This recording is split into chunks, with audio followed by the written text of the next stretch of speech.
All right. Hello, everybody. I am back. I apologize for the absence. You may have seen from my post, I was stuck in Montana. But the reason I was stuck in Montana is because I actually got sick with Coronavirus. So I had to quarantine and I didn't have my laptop with me. I got a lot of training aids and a lot of different things that were shipped to me over the time that I was away. Without further ado, let's do it right now. All right, now we're back here at the range, so we're just gonna jump straight into it. I got myself the GeForce swing trainer. I got the 7-iron and I got the driver. Was not able to get the wedge because it's all sold out to December, which is normally a good idea for training aids. If it's all sold out, probably something you want to check out. I know for a fact that this thing here is used by Mr. 20-time PGA Tour winner himself, Roy McIlroy. All right, so from my understanding is this little floppy shaft here is basically helping you to load this and get a little bit more even tempo. As I've talked to you before, my biggest issue is getting a little fast in my transition. So if you are not correctly letting this thing load, what should happen is the shaft will cause the head to dip down and you'll hit it far out to the right.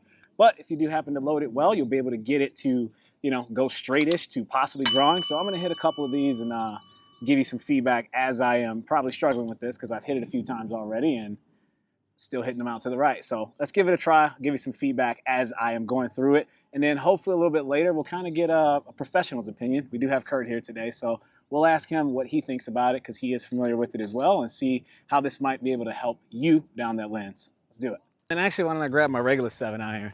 So I'm gonna hit my real 7-iron first and just kind of see what's going on. Oh,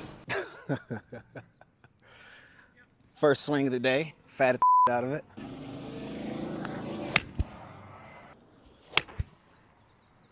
Let's go ahead and give the GeForce swing trainer a try, kind of see what's happening with this and give it some feedback.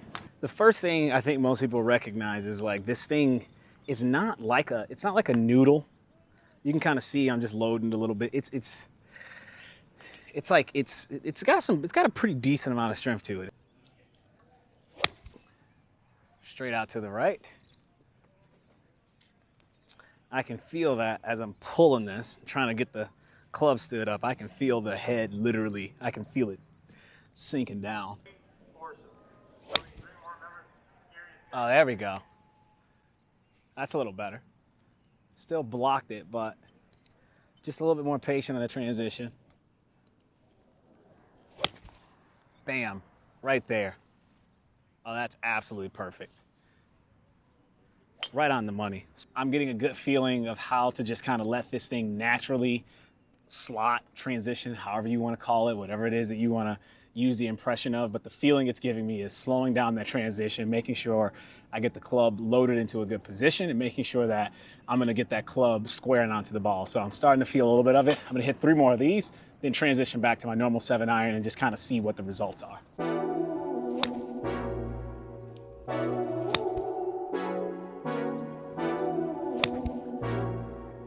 All right, straight away, obviously the biggest difference is the shaft feels completely different in my normal club. So let's just see what it does.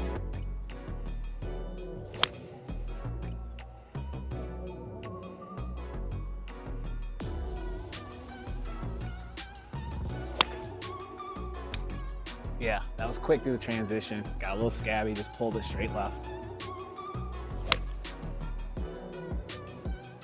Oh, that was just absolutely beautiful. Perfect. Started the day out hitting this a little bit further to the right, but as we get a little bit, in my ear bugs, as we get a little bit more better feeling with this guy right here, the feeling is easily transferable is my first initial takeaway. There's a lot of training aids that I use and there's a quick back and forth process. This is definitely one of the ones where if you are a feel-based player and you kind of really understand what your body's doing and you're in tune with it, you can start to pick up on what is going or what's happening when you start hitting this one off to the right. So we're gonna get Kurt's opinion, let him talk about what he thinks about it, how it's worked out for some of his students, and just kind of watch him hit a couple shots. Kurt, talk us through it. So this reminds me a lot of the Orange Whip, obviously just with the club face on there. So some of the things that I teach a lot is creating some type of fluidity in your motion, really having nice relaxed arms as you get into the swing. So with this type of device, this is the first swing I've made since 10 o'clock this morning, so let's see how she goes. That was pretty good, right? Just kind of starting to find some type of rhythm. I think it's actually a really good tool for sequencing. A lot of times we apply too much force in the transition, and from there the golf club gets a little out of balance. So when we're in this and trying to feel out this golf swing with this weaker shaft, start to let it flow a little bit more. If you're using it and you'd have poor fundamentals as a grip standpoint, ball position, don't really understand how to move, it's going to be a challenge for you because you're never going to be able to hit the golf club. But once you start to have somewhat of a good foundational base, start making some swings, and you just start to kind of feel that play of that shaft a little bit more. So I like it overall. Kind of golfers, so you say, you know, that's kind of one of my things, right? Tugging on that shaft, standing it up, getting it a little too steep. Is that something you see that's common with a lot of students? Yeah, a lot of times, anytime we really put this object in front of us, we start innately trying to hit it, right? Instead of just making a motion. And a lot of the stuff that comes from it, it's an outcome-driven sport, right? So our brain innately is going to try to get the ball to go towards the target, and we're trying to hit the golf ball. So more times than not, I'll take the ball away from players and start make swings until they can start interacting with the tee. And a lot of times I'll take their eyes away, have them close their eyes as they're making these swings. So they start to really get away from the physical hit of the golf ball and just start getting back into the motion. And then when you transfer over to your normal 7-iron, how would you normally transfer over, like with the training aid? So depending on the player, if it's a more established player, I'd go in and out of the reps a little bit more quickly. It's like 1-and-1. Is that what you're asking? Yeah. If it's a less established player or a newer player, I'd give them an opportunity to kind of find some type of rhythm. So maybe you go 10-and-10. Okay. Go in and out. And then it's in between, I'd start going more like 3 or 5 sets. So you have this little bit variability to change, so it kind of makes you start to adapt and adjust a little bit.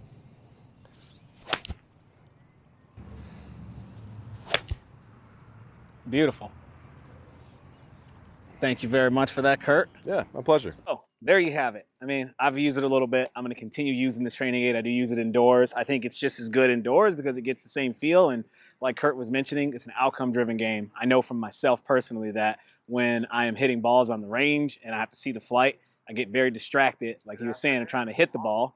And I'm going to use this indoors in my little setup station, which we'll talk about in another video. But thus far, I think this is a fantastic device. I think it's roughly about $159 on Amazon.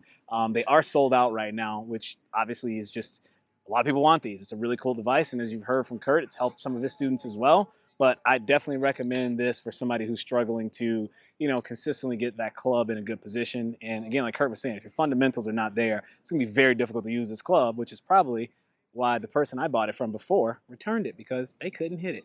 My personal thought process is, yeah, man, I would go for it. I'm going to put a link in the description below. As always, thank you very much for watching the channel. Deuces, people. Let's keep it moving.